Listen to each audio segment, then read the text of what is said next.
sift through information like we talked about. Go to people you trust and figure out what's real, what's not real, especially during war. We're always surrounded by lies. In this era and every other era, when it comes to war, what is real and what is not is hard to figure out. So get information from people you trust. I trust guys like Lee Smith, always have. You know Lee comes on this show as often as we can get our hands on him. Best-selling author Lee Smith joins me now to give us a little bit of background so we can bone up on what we're dealing with here. Okay, Lee, let's rewind before we get into anything today. Iran's nuclear program. How did they start it? Why did they start it? Why has it accelerated? Give us some background on it. Well, actually, the Iranian nuclear program probably goes back to sometime in the 70s. It predates the Islamic Revolution. One of the reasons that the Islamic Republic has wanted the nuclear weapons program is to be able to push the United States out of the Middle East. It's very important to understand that for all the talk you've heard, oh, the Iranians are rivals with Israel or Saudi Arabia. No, that's not true. That's not how they've ever seen it.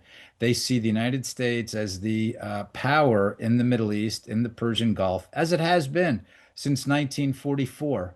Because at that point, the United States made a deal with Saudi Arabia saying, in exchange for you making sure cheap oil, you keep pumping out cheap oil to keep the world economy going and to make sure that America is sitting on top of the world, we will protect that oil. And we've seen different times when the United States has had to protect that oil. For instance, in 1991, 1992, against Saddam Hussein's forces when they invaded Kuwait. So the Iranians have always had their eye on us, pushing us out of the region. The other people they're threatening, of course, are American allies like Israel, like Saudi Arabia, like the United Arab Emirates. But again, we are the main target. The reason there's a lot of question, people have said, well, okay, we've been hearing about this for decades. What's going on now? What's the urgency now? Well, the urgency now is that after Donald Trump, during his first term, withdrew from Barack Obama's nuclear deal, the Joe Biden administration, while they were not able to re-enter the nuclear deal as much as they wanted to, nonetheless, they made available to the Iranians many, many billions of dollars.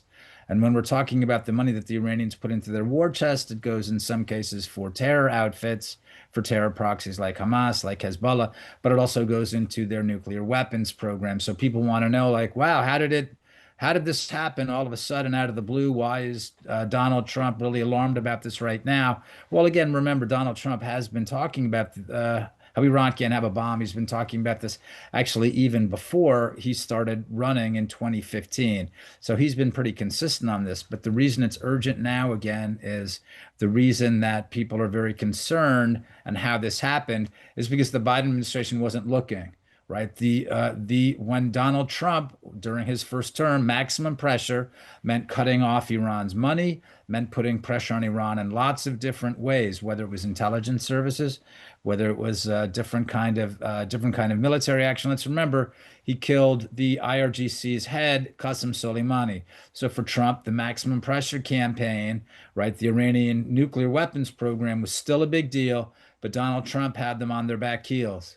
What Joe Biden did was when he came in, he relaxed the U.S. posture, not just talking about the military, talking about every particular way, especially financially.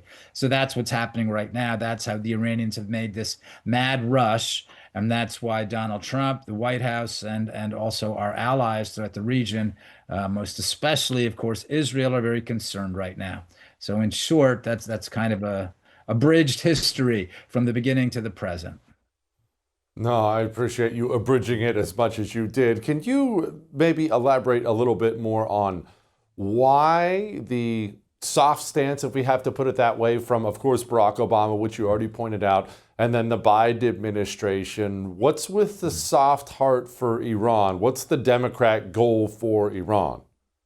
I don't know. I mean, there are foreign policy goals and there are domestic policy goals. How about if I just how about if I leave it at this and I try to pay as much respect to both Barack Obama and Joe Biden as possible, and that's to say they had an academic view. I won't go much further. They had an academic view of the world, and their academic view of the world has to do with balance of power. Now, Jesse, if you and I were sitting and having a beer with most of your audience, if we were talking about balance of power, what we'd be talking about is like, okay, I'm going to go make sure that my two adversaries are at each other's throats because that's good for me. That'll advantage me. That's not how these guys see it. That's not how Obama saw it. It's not how Henry Kissinger saw it, too, which we can talk about at some other time. Their idea was to bring everyone into a balance of power, meant by definition, hobbling the United States. That was the purpose, right? People perceive the United States, and it's shocking for Americans that American administration saw the United States as the grand provocateur throughout the Middle East. But that's what Barack Obama did. And that's why by legalizing the Iranian nuclear weapons program, the idea was there would be some sort of grand deterrent scheme throughout the region. The United States as a nuclear power, of course, but if Iran was to, and of course Israel is a nuclear power, but to set up this system of deterrence that would keep the peace in this insanely volatile region.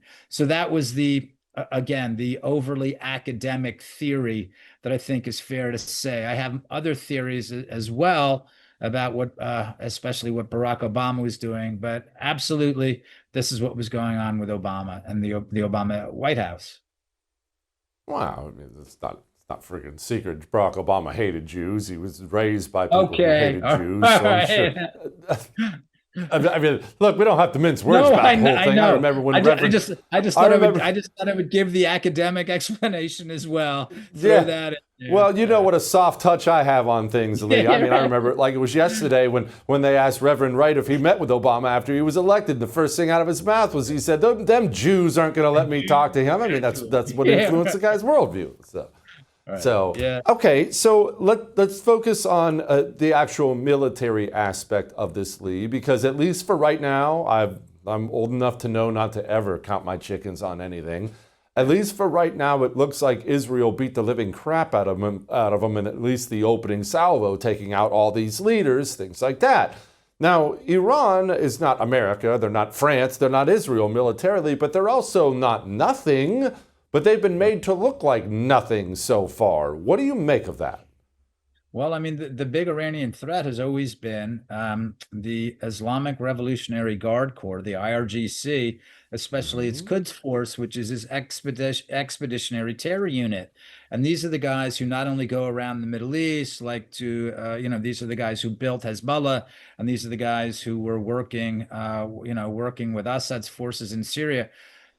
It's very important to understand the Iranians really don't have a regular military. Most of their fighting is done by Arabs around the region. What the IRGC does is it's basically a consultancy firm. It's like McKinsey. They go around the Middle East and they show other people how to fight and direct them and tell them what to do. That's what the IRGC is for the most part. It's not very large. It's also large. It's a business enterprise inside of Iran.